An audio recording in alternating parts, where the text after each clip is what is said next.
SLA Competitive Intelligence Community's Learning Series. Today's presentation is focused on the role of CI in business strategy, and we're featuring Ken Sawka today.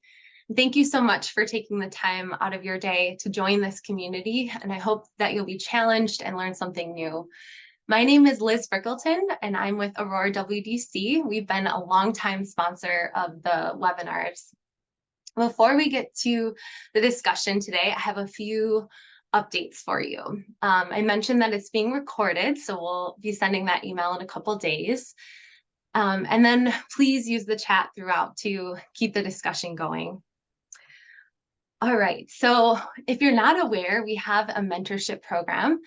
And our philosophy is to leverage the passion and talents of CIC members and others in the larger CI community to provide a way to educate and foster innovative thinking to keep the CI community pushing forward. So you'll see on the screen the constituent pool. It's quite vast. And so we believe that there's a lot more mentors out there than mentees. So if that's you, please step up or just spread the word that this is available. And again, you're not signing up for a long-time commitment. This could just be getting more information at this point if you want to participate. So Phil Britton is the SLA CIC past chair, and he's the one that is spearheading this initiative. So we will be putting his email and a general email in the chat for you to follow up if this is something that you're interested in. Do you have an interest as well in doing more than maybe just attending webinars like this? We have many opportunities open, and this is starting in 2024. The open positions are there on the screen for you.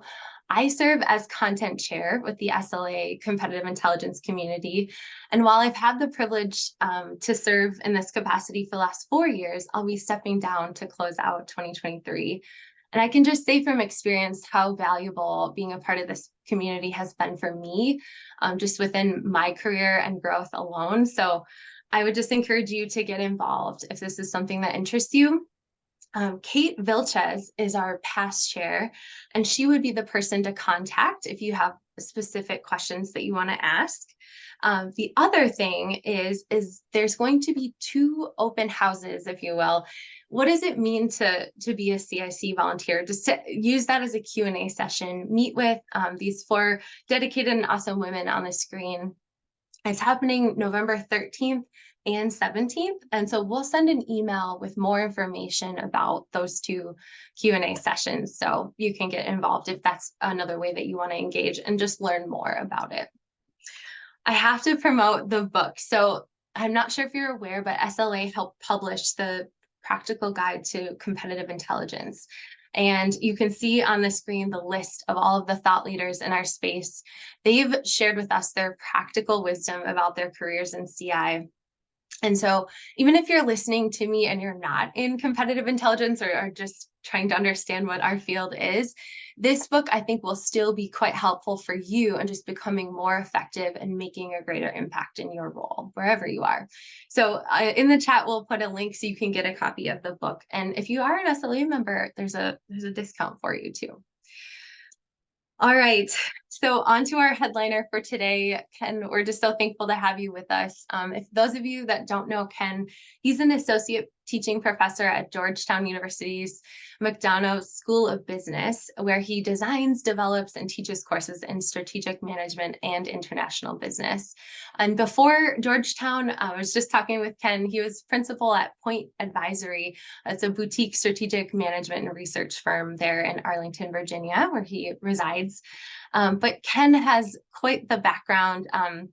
You can see that he's been an expert commentator and thought leader in our field and has actually been quoted on leadership, business strategy, and intelligence by Fast Company, Investors, Business Daily, American Banker, and other prominent journals, and has been featured on CNBC's morning business show, The Squawk Box. And so Ken holds a Doctor of Education in Organizational and Leadership Studies from Northeastern University most recently. So congrats, Ken, on that great accomplishment. And you can see his other educational accomplishments there as well. And one fun fact that I just learned about Ken is that he's a huge baseball fan. And to top that, he's been to all 30 major league stadiums. So very cool. So thank you, Ken, for sharing your perspective with us today. As you take screen here, we're going to transition into the presentation itself. So I know I can't wait to jump in and learn something. I'm going to stop sharing here and we'll make that transition now. Awesome. Other things off here. There we are. We're in present. Over to you. Awesome. Liz, thanks very much. And good morning or afternoon or evening, everybody, depending on where you are. Very happy to be here. It's been a couple of years since I've participated in one of these webinars. And so I was thrilled when Liz contacted me to ask me to join. So really, really happy to be here. We're going to be talking about the role of competitive intelligence in business strategy today. When Liz contacted me about this, I was trying to think what a good angle would be, and it struck me that, you know, every now and again, especially for those of you who've been practicing CI for some time now, you know, kind of taking us back to our roots in strategy and strategic management is a good thing. And so I thought I would, for maybe some of you, kind of refocus and retrench us back to our origins as a CI community. For those who are newer to CI, you know, provide that context, that basis from which so much of what we do and practice in competitive intelligence originated. And hopefully this will be a refresher, and maybe you learn a few new things for some of you, and maybe for others learn a lot of new things. That's my hope. So we're going to look at 4 aspects of the relationship between business strategy and competitive intelligence today. First, go back to basics, some very early Michael Porter work from Harvard Business School on the definition of strategy, what it is and what it isn't. Then we'll talk a bit about the economic foundations of strategy. Don't be afraid. This is just some basic microeconomic principles that undergird strategy and are important for us as CI practitioners to understand. Third, we'll talk about the intensity of competitive rivalry in industries and what affects the extent to which there is a high or low degree of rivalry among firms in industries. And then we'll finish out with a look at firm core competencies, which are often a good basis for anticipating innovation and future business strategy and market entry and product development activity among peers that you might face in a particular market or industry. After each of these sections, I'll pause for just a couple of minutes for questions. So if you don't mind holding any questions till we hit the end of each of those sections, I'll be very clear when the questions are available, and we'll take it from there. So with that, let me dive right in. So Porter's seminal work in business strategy, competitive strategy back from 1980, is still, for me at least, and now for my students here at Georgetown, where we start in terms of understanding the choices, the moves, the things that companies do to try to position in an industry so that they are getting more than their fair share of the profits available in that industry. And Michael Porter laid out in that 1980 work, you know, what strategy is at its essence, and it still holds true. And so it's worth coming back to. And so he talks about 2 very fundamental aspects of strategy. One, it's creating value in a market by doing one of 2 things, either performing different activities or performing similar activities differently than other participants in the industry do. And that's a really important distinction in terms of different activities or similar activities differently, which essentially inherently means that, you know, trying to replicate what another firm is doing and hope that you're going to achieve some level of strategic success is probably not going to work. Strategy is a very unique exercise for any firm in an industry. And based on that, the only way that you can outperform your rivals to position to capture more than your fair share of profits is to do either one of those 2 things and establish it as a difference that the firm can preserve and that the firm can persevere with. So these aren't just, one-offs or temporary efforts to position in a market, but they are foundational. And as you can see from the fourth bullet here, you grow profitably, not from trying to broaden that strategic positioning, but by doubling down on it. And so again, that notion of some degree of boundary and choice inherent in how a firm chooses to operate in a market is core.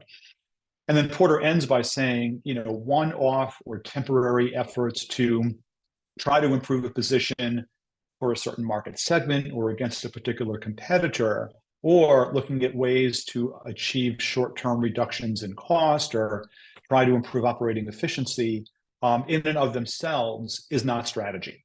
That's just operational effectiveness, which in most cases are easily replicable by competitors. And so it fails that test of something that rivals would have a hard time imitating in the industry. So we can look at a couple of examples of what that definitional aspect of strategy might look like. One that's a very common example in the literature is Southwest Airlines. And many of you are probably familiar with how Southwest definitely does both, performs different activities and performs similar activities differently against its other airline competitors. So in terms of performing different activities, one thing that sticks out is that Southwest operates a point-to-point route structure. It does not adhere to the hub and spoke structure that most other large air carriers operate against, where if you're an American Airlines flyer, like I've been for many years, you're getting somewhere either by going through Chicago or Dallas. And other airlines such as United and Delta have similar hubs that serve to, in their model, make their route operations more efficient. Southwest doesn't do that. They believe that their customer desires the convenience that comes from flying direct route to route. Southwest tends to occupy, or at least originally occupied, more underserved airports. And as a result, they sort of have operated a bit apart from that hub and spoke system. It enables them to have some degree of operational efficiency, and again, provide convenience and value to customers who are desirous of those routes. When Southwest got its start, Herb Kelleher, the founder, said that they weren't looking to compete with other airlines. They were looking to compete with automobiles and buses. And many analysts have referred to Southwest as a Greyhound bus with wings, because their routes tend to be relatively short. And again, they're point to point. In terms of performing similar activities differently, there's no premium class on a Southwest flight. You don't get a seat assignment. You get a bag of peanuts and a Coke if you're lucky. It only flies one type of aircraft to minimize costs on training and maintenance. And they excel at turning around their aircraft very quickly, knowing that airplanes only make money when they're actually in the sky. And other airlines, to do all those things as well as Southwest does, or even just as Southwest does, is very, very difficult for them to do. And so we see this system of activities that fit together and that are difficult for others to replicate as forming a very identifiable basis for this organization's or this firm's strategy.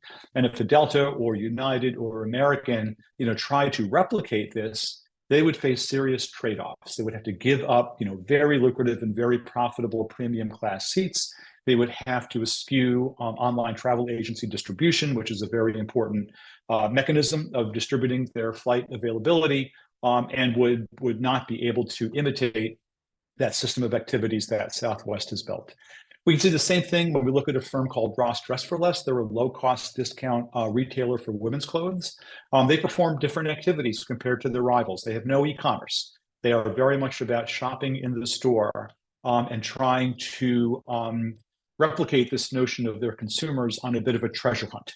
Because of other aspects of their operating model, you never know what you're going to get in a Ross Dress for Less. And to do that online, where inventory actually would be abundant, runs counter to their system of activities that underpins their strategy.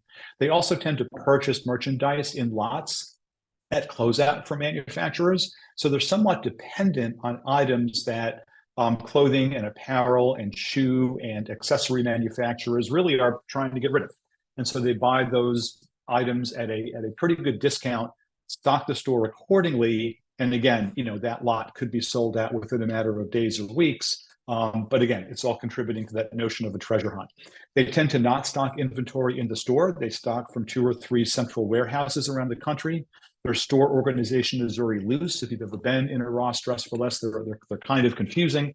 Merchandise is kind of all over the place, and they don't have staff in the store to help you find certain items. They pretty much run the store with a couple of cashiers, and that's about it. And so again, a system of activities that fit together and that are difficult for competitors, mid-market or large department stores like Macy's or Kohl's, to replicate that operational model. And in both cases, Southwest's and Ross's, customers know that they're making trade-offs. At Southwest, you're not getting a meal, you can't sit in business class, but you're going to have a very low fare. At Ross, you're not going to get an in-store advisor to help you find something. You may not get the item you want, but you're going to get that thrill of the hunt, and you're going to get low costs as a result of that. So what does that suggest then for CI? How can competitive intelligence enable us to inform our firms on developing that system of activities and understanding how other firms are competing, what the basis of their strategy is, so that our firms are hesitant to try to replicate systems that are meant to be irreplicable? Well, one thing it can do is just identify what those activities are. It's very common to create what Porter calls these activities maps that look at how the different individual activities fit together and where some common hubs are for comparable activities to know what's strategically important to a competitor. CI can help assess the extent to which a competitor's activity system can be preserved, or due to technological changes, leadership changes, perhaps, are there reasons why that system of activity maybe is at risk of fraying, which presents an opportunity for a firm. CI can help us tell the difference between what is true long-term foundational strategy and those moves that are just short-term operational efficiency improvements, which offer opportunities for other firms to replicate and erode whatever advantage from those improvements a firm might be trying to achieve. CI can help spot when a competitor is deepening its strategic position, or better yet, when a competitor is trying to broaden it, which Porter says is not a good move to maintain and preserve a strategy based on that activity system that is working. And last, learn about the experience of a competitor's leadership team in terms of their ability to double down, to deepen that strategic position, or to sense maybe when the foundational activity system that underpins a firm's strategy may be subject to change because of new leadership who are going to bring their own experiences into the organization when they join. So with that, let me take a quick pause to see if there are any questions that I can address. I do see one at the chat here that Southwest does offer a sort of business class, charging more for these seats and offering first to board. That's true, but it's really not a business class. It's not a higher level of amenity. You're still not getting a meal. You're still getting a bag of peanuts and a Coke. So the service aspects are the same. What that's simply doing is offering, frankly, for Southwest, more revenue generating opportunities, but that's not markedly changing that system of activities in any meaningful way, I would contend. Happy to pause there and take other questions either in the chat or vocally. If you want to just spit something out, I'd be happy to respond. And hi, I'm not seeing anything else at the moment, so maybe we'll keep moving. All right, we will press ahead. So the second area I want to cover are those economic foundations of strategy. When I introduced this to a class I'm teaching currently for my undergraduates, they got very scared because they were sort of told that there would not be advanced economics or math in my class, and there wasn't, and they all survived, fortunately. But there are some important components and concepts in microeconomics that are important, and that certainly when I was going through sort of my learning period and cutting my teeth in competitive intelligence, much of this was not clear to me. It was a bit later in my career that I really began to appreciate the importance of understanding some of these basic economic foundations. So there are a couple things we're going to cover here. The first is the notion of how firms can create and reinforce perceived customer or perceived buyer value. of a good or service that a firm might produce. And it's that customer's perceived value that determines price, and that determines, in many cases, the basis of price competition.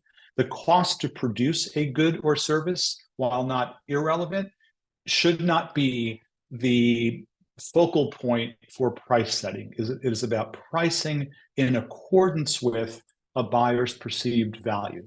And so therefore, firms that pursue a value creating strategy approach are going to try to maximize the gap, the distance between the buyer's perception of value, what we call the buyer's willingness to pay, and what your suppliers will accept as the price of their inputs, their raw materials to produce the good or service, or the willingness to sell.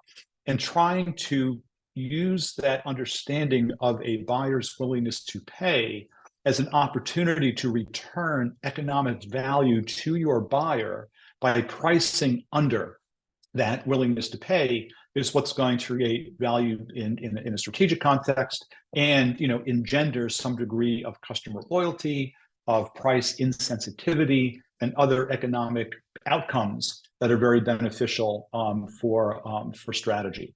And so there are four things that sort of help determine and four things that are consequential in understanding what a value-based strategy might look like. The first one we've already talked about is the willingness to pay. So what is the highest price the customer is willing to pay for a product or service? Knowing that, understanding that, even influencing what it might be through meaningful differentiation is an important part of this value-based strategy. Second component is price. So the final price a company charges when it sells a product or service. And we want to try to set price somewhere between our costs and that willingness to pay, and avoid getting too close to that willingness to pay. Because again, if we can price, measurably under what a customer is willing to pay, the customer perceives value is being returned to him or her because they feel like they're getting a deal in accordance with the value they've placed on the product or service. Third, of course, is cost. So how much does it cost to produce a product or service? And what is the willingness to sell? Where do our suppliers see value? And what opportunities might a firm have to try to lower the supplier's willingness to sell in exchange for something such as exclusivity, long-term contracts, guaranteed volumes, whatever it might be.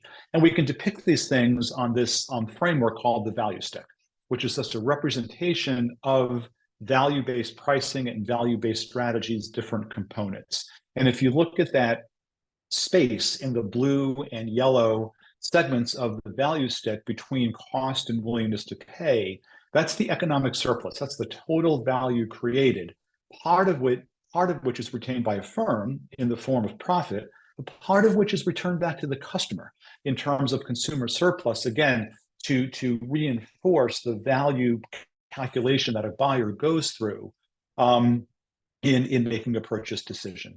And again, if we can lower that willingness to sell, we have an opportunity to potentially try to bring our costs down, giving us more pricing flexibility and more opportunity to create economic surplus. And so a simple example might be, consumers' willingness to pay for two brands of coffee. We have a case here where Peet's is able to charge almost 3 times that of Maxwell House for what is essentially the same product. It's a cup of coffee, right? So Peet's has done a good job raising the consumers or the buyers' willingness to pay because of potentially higher quality coffee, a variety of types of roasts between dark roast, medium roast, French vanilla, whatever it might be. They wrap a consumer experience around their coffee if you were to walk in any of their cafes, versus Maxwell House, which tends to distribute through grocery stores. Peet's does as well, but Maxwell House is a bit more pervasive. Quality is not good. You're going to have fewer varieties. You can buy in larger volumes.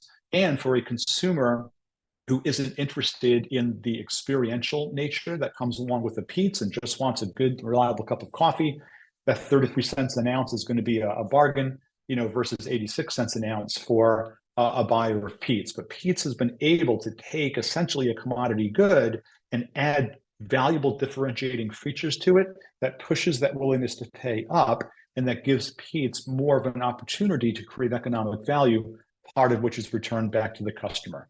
And so from a strategy perspective, we can look at really two ways to try to enhance or lengthen the part of that value stick where economic value is created. One, of course, is working to try to raise the customer's willingness to pay, like Pete's does.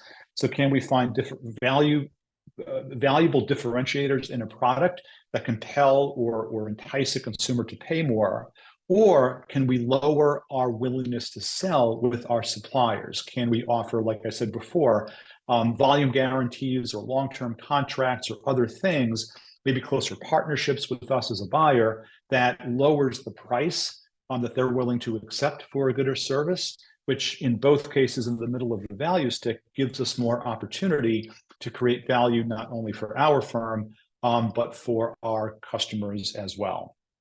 And so we can then transition that into this notion of price elasticity of demand. So this goes accordance with the classic, supply and demand curve that we're all familiar with from our studies of both macro and microeconomics.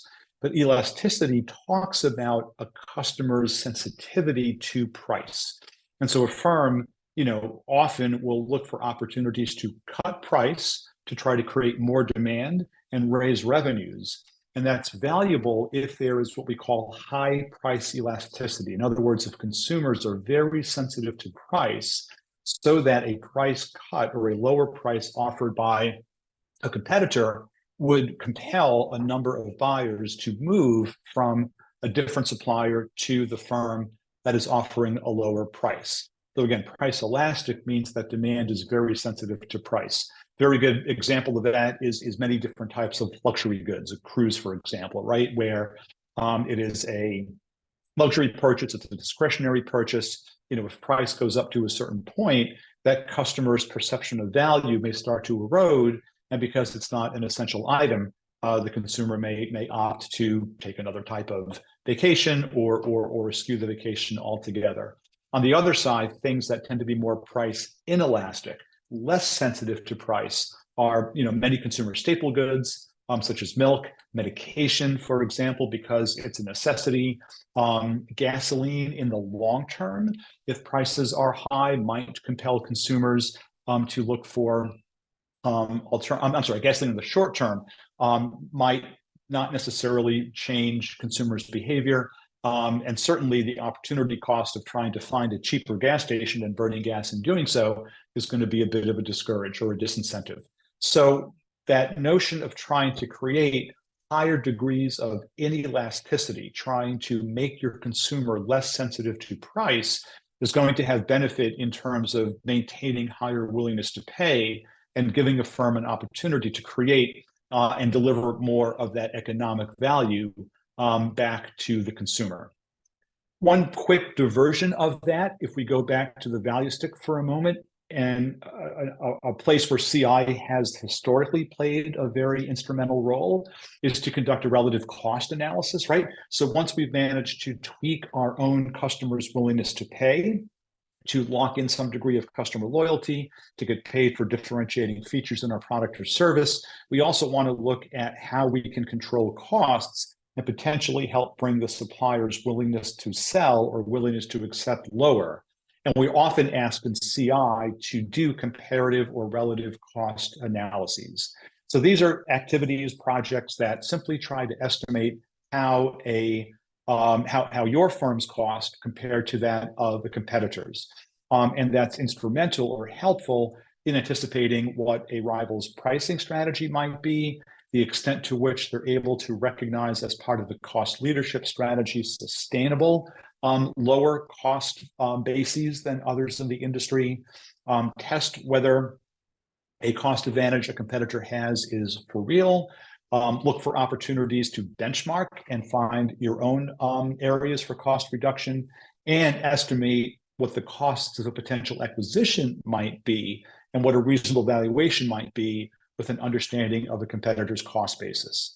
There are a number of different ways to do it. And I think, again, in my time in CI, I've seen a lot of misplaced efforts to try to do a relative cost analysis. where we have been asked when I was in the CI vendor world, to go and try to collect as much intelligence on a competitor's costs and on their pricing behavior as possible.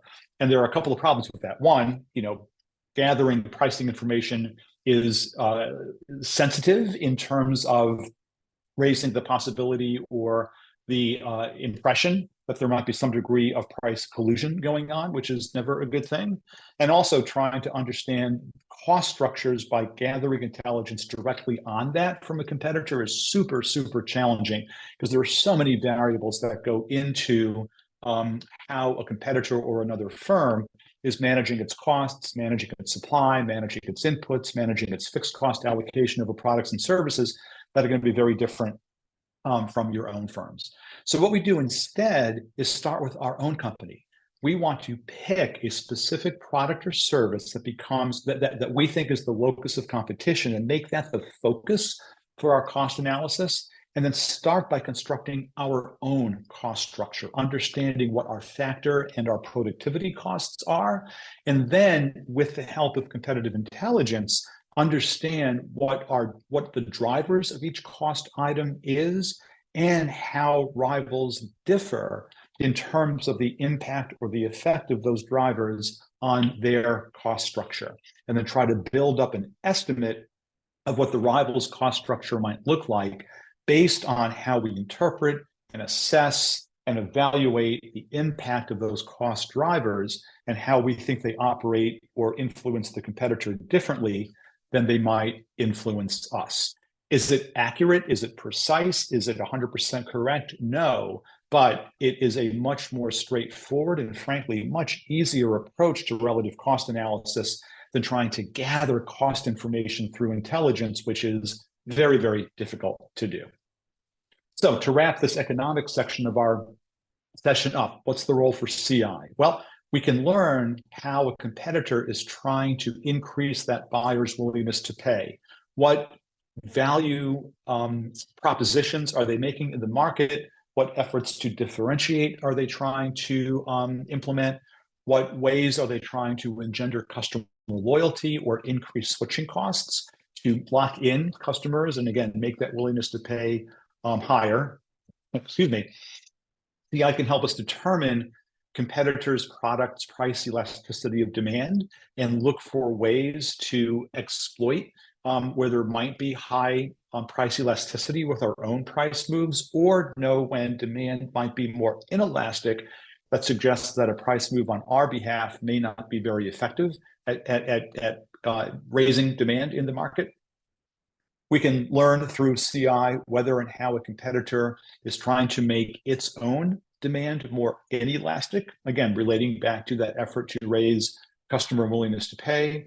And of course, contribute to a relative cost analysis by identifying the drivers of cost inputs, how they're going to affect our firm and the competitor differently, and what that might mean for that comparative cost analysis where we can identify through good competitive intelligence where a competitor has cost advantages over us or where we have cost advantages over them. So again, let me take a brief pause for questions. I see a few in the Q&A, so let me see if there are any here that I can address. So Sharon is asking, how does the concept of minimal viable product fit into the value-based strategy? It's a very good question. I'm not sure it's got to fit because MVP tends to be part of the product lifecycle and product development, where when we're talking about customer willingness to pay, we tend to be focused on a more established or a more mature product, but certainly through MVP and through the early stages of product lifecycle development, experimenting with those features that have differentiable value that a customer is willing to pay for is certainly good practice. But in terms of a product in its early lifecycle stages as a CI target to understand what a competitor might be doing to increase willingness to pay, I'd rather wait until that product had some level of maturity, was maybe closer to the top of the S-curve before I started to put a lot of reliability or confidence in that. Graham asked the differences between relative cost analysis and a value chain analysis. Really, really good question. So they are similar in a lot of ways, right? Where a value chain analysis is starting by identifying all the different inputs into the end product, both from a operational manufacturing standpoint, as well as an SG&A aspect, and doing a comparative analysis, right? But a relative cost analysis is going to be focused on exactly the costs, more for a focal product or service, not something that might be a bit broader based that a value chain analysis might be. And again, the purpose of the relative cost analysis is as a basis for determining where we might have opportunities to lower price, when it might not be a good idea to lower price. And we're trying to identify the drivers that will influence the different cost profiles and compare those between us and the competitor. So I think the objectives or the outcomes of a value chain versus a relative cost analysis are a bit different. And again, the value chain is going to be looking to identify from the competitor's perspective what goes into the creation of value. The relative cost analysis starts with us. And we can't do that cost analysis and do a comparison to a competitor without first understanding what our own cost profile is. And I think that might be a significant difference. Let me just do one more question. Carol asked, how does all this differ if what is offered is a professional service instead of a physical product? It doesn't really differ at all, because no matter if you're trying to produce a physical product, a tangible product, or a service, you are still incurring cost to do so, right? And in a service mode, it's still important to understand what your buyer's willingness to pay is. If I have a competing provider of a similar service and the buyer doesn't see comparable value in that offering, again, because of differentiatable features, customer loyalty, whatever it might be, I still want to know what my competitor is doing to raise willingness to pay. And from a cost perspective, through labor, through marketing, through the things that might go into the production and the provision of the service, starting with my own, understanding those cost drivers and seeing how it applies to the competitor. So I think the application here is the same, whether we're dealing with a physical, tangible product or a service, but really, really good question. Okay, with that, and with an eye on the clock, I'm going to plow ahead here. So third thing I want to cover is rivalry among firms. What is it about industry conditions that cause or influence the degree or the level of intensity in competition and in competitive rivalry? Well, we start with a couple of givens, right? And that is, the more intense the rivalry among firms in an industry, the more that industry profits are going to suffer, because that rivalry is often going to devolve into some price-based competition, which is lowering the tide in the ocean for everybody. But if we can find opportunities in an industry where firms can coordinate, that often yields excess profits. And we can then determine whether or not there are incentives for individual actors in the industry to shade prices, to kind of run afoul of cooperative mechanisms in an industry and risk eroding profits. Now, I need to say right at the outset, when we talk about opportunities to cooperate, we are not talking about explicit overt collusion. But in many industries, firms sort of understand what the boundaries of competition are implicitly and work against a set of largely unwritten rules that help preserve profitability, not dampen or lighten competition, but compete in a more disciplined manner, if that makes sense. A great example of this is to look at the way that Coke and Pepsi have competed in the carbonated beverage industry for so long, where competition has been largely based on access. Where is the product available? Competition over the pouring rights at fast food and restaurants for either Coke or Pepsi, for example, but really has not been based on price. It's rare to see price competition between those two competitors in the industry. As a result of that, the profitability of the industry writ large has been very, very solid for a very, very long time, because there is an understanding of mechanisms or ways in which there ought to be an avoidance of competitive moves that would be damaging for the industry and for both competitors at the same time. And so we can understand and analyze the level of rivalry intensity in an industry by understanding the costs and benefits of coordination versus cheating from the perspective of all industry participants. So let's take a look at what that might look like. In the airline industry, for example, there aren't many reasons or opportunities for cooperation. Pricing is very, very transparent. Prices are volatile based on the volatility and variability of cost inputs, most importantly, fuel. Airlines have tried through loyalty programs, for example, to retain customers and try to keep prices high. But for the most part, since deregulation, the industry has been characterized by price-based competition, where before deregulation, it was characterized by competition for service because prices were essentially set by regulatory bodies. And we've seen historically industry margins in airlines be well below those of other industries. Here's data from the Stern School of Business at NYU from 2023, where the net margin in the airline industry is a negative 1.7% versus almost 9% positive across all other industries in the US. So we've seen, again, historically in the airline industry, disincentives to cooperate, again, because of price transparency, but also, two, because of the highly fragmented nature of the industry, where three, really four carriers, Southwest, American, United, and Delta, are highly concentrated at the top of the market. And then we've got about 15 or 20 smaller firms at the bottom. Any one of those has more incentive to shade price and go against cooperative mechanisms that kind of force even the larger concentrated players to respond in kind. So it's been a very, very, very cutthroat industry.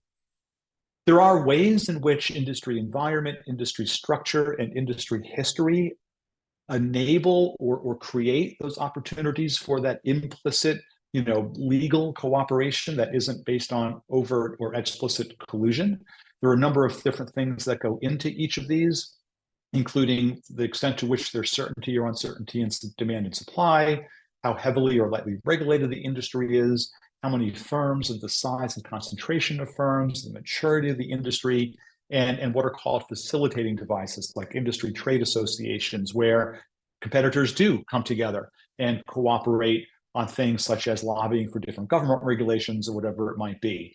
And if these things exist, there's more tendency or more of an opportunity or an ability for firms to avoid bases of competition that are industry destructive to industry profits. And a good example of this actually is in the diamond industry, especially at the mine, where we see one dominant player, De Beers, in a highly concentrated industry that has historically coordinated, again, not explicitly, with other producers to keep prices high. And it's very common in an industry where there's one dominant player for others to have no other choice, but to follow. And any attempt by a smaller player to shade prices is probably going to be met with a pretty severe retaliatory response from the market leader.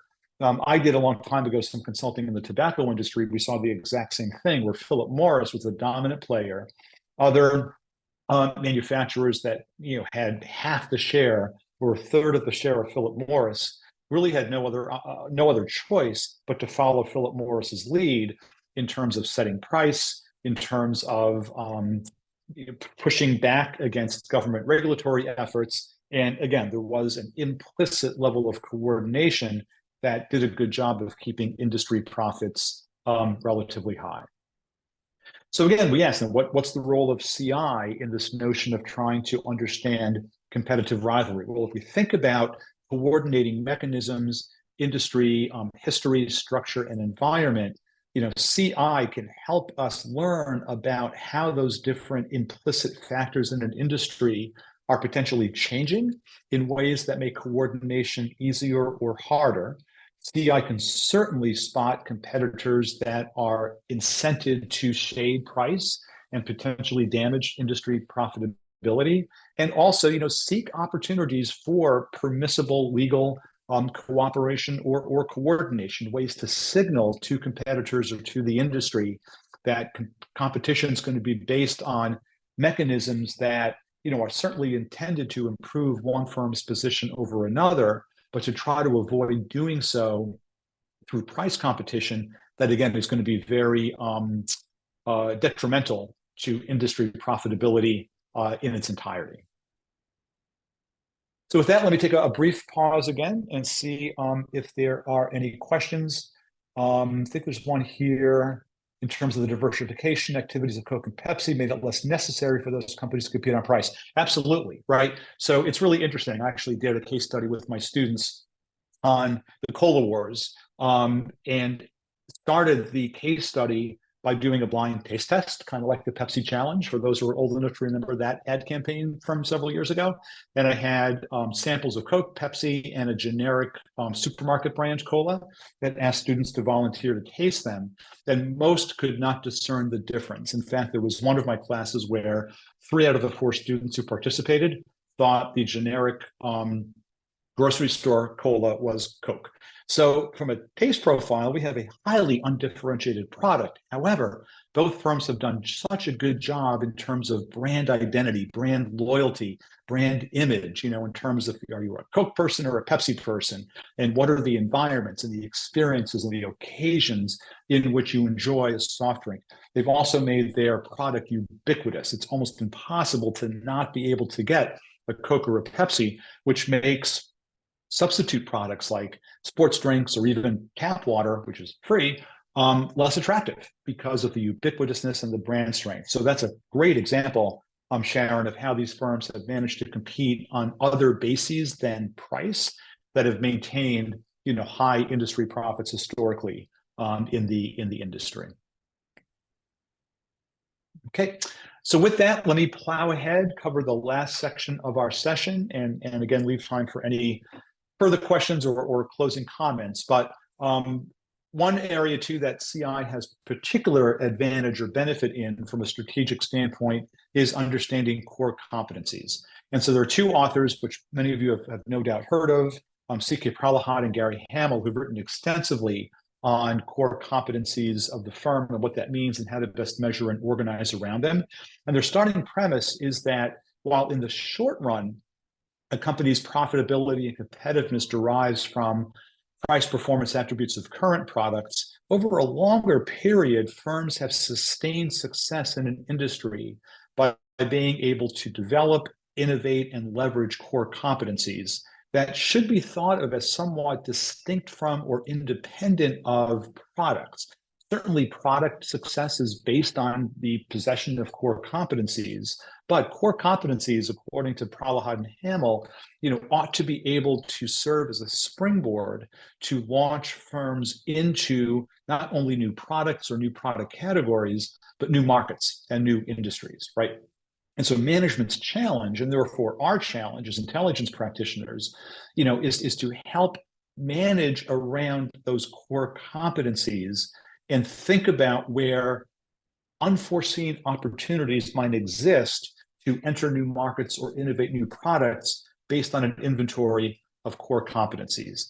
So we can look at Tesla, for example, which has a number of successful products, short-term thinking from its automobiles, its solar panels, its Powerwall generators, and its EV charging systems, right?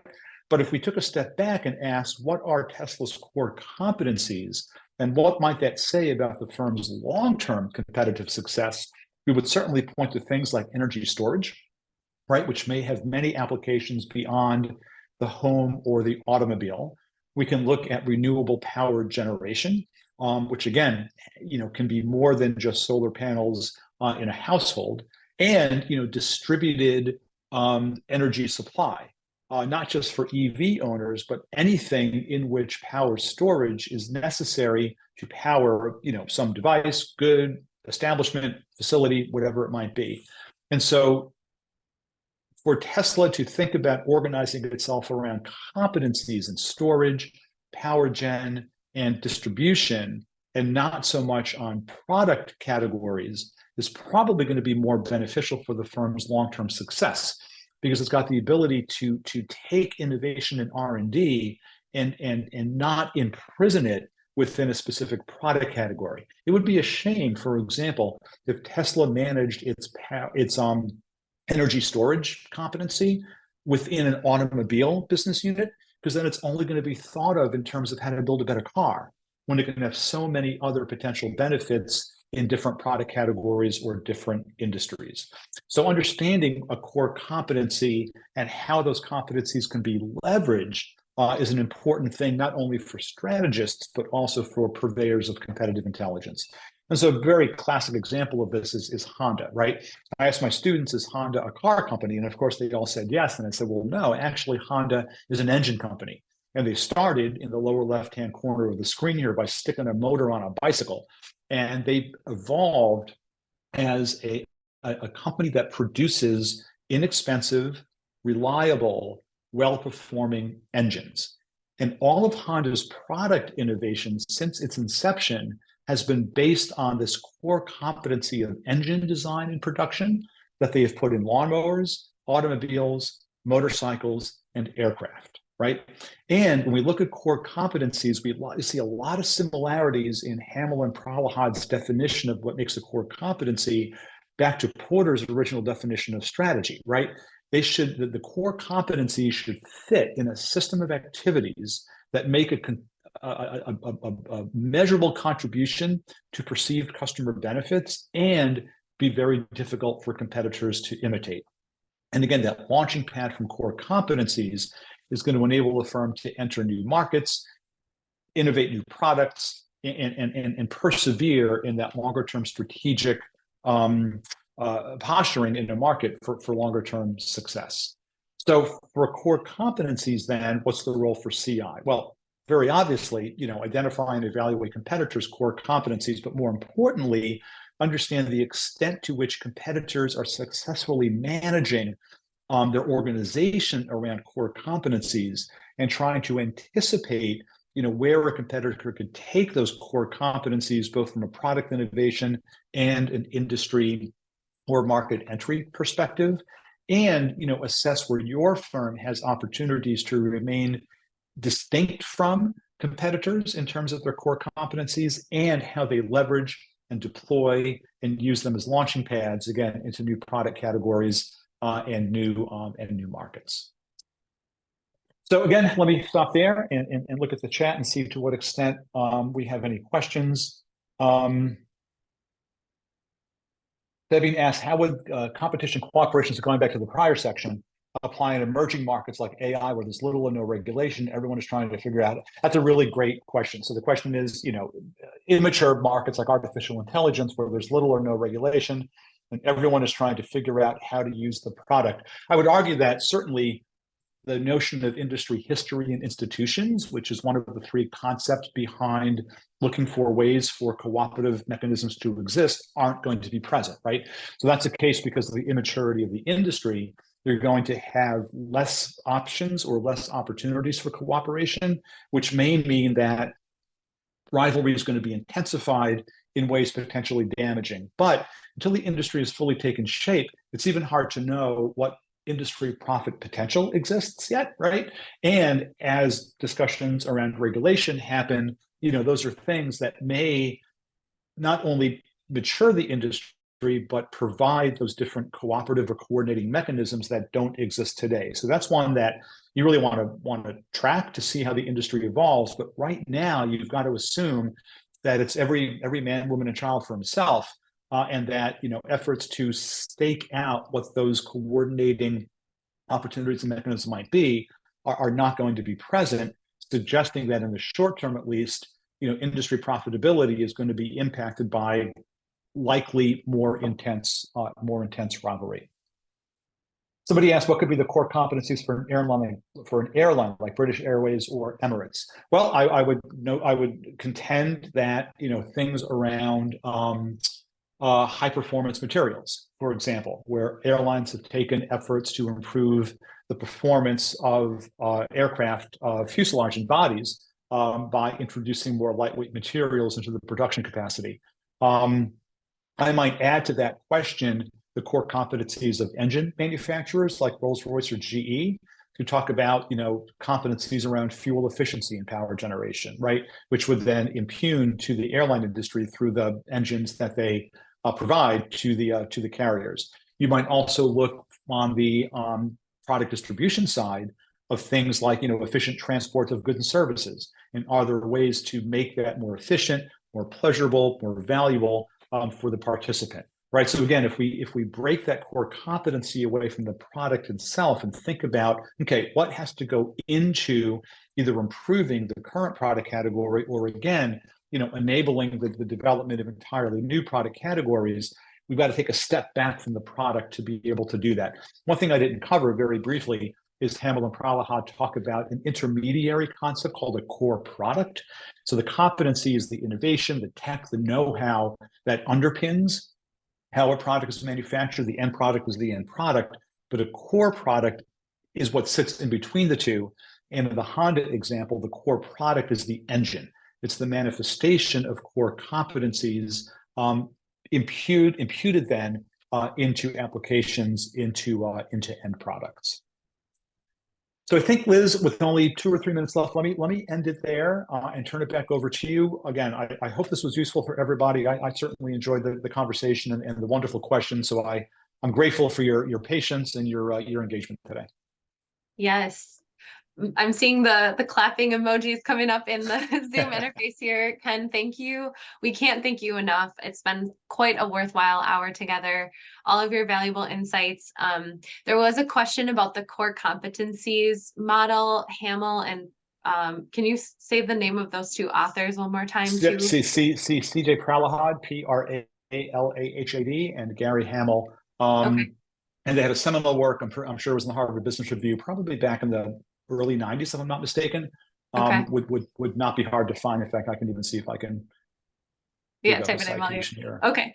Yeah, and while Ken's doing that, just thank you, audience, for your awesome engagement today. Thank you for showing up for our final production of 2023.